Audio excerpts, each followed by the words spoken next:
May I come in sir? আসো আসো, তুমি ইন্ডিয়ার ভিতরে আসছো। জি স্যার। তোমার প্রথম কোশ্চেন হলো, এশিয়ার ভিতরে সর্বপ্রথম কবি কে? Rabindranath Thakur. Good good good. বাংলাদেশের ভিতরে একজন দেশনায়কের নাম বলো। দেশপ্রেমিক তো অনেকে আছে, যেমন Sheikh Mujibur Rahman. Good good good. বলো তো বাংলাদেশ কবে স্বাধীন হয়েছে? হওয়ার কথা তো ছিল 1948 সালে, কিন্তু 1971 সালে স্বাধীন হয়েছে। জিনিয়াস। বলো তো আকাশে কতটি তারা আছে?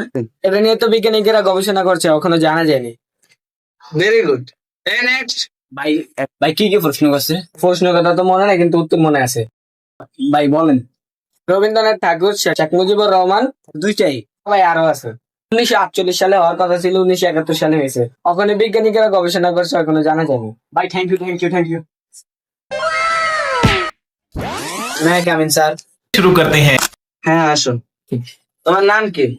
রবীন্দ্রনাথ ঠাকুর। তোমার বাবার নাম কি? শেখ মুজিবুর রহমান।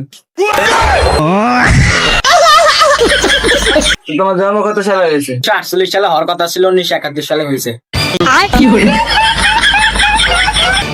তুমি পাগল টাগল হয়েছে নাকি?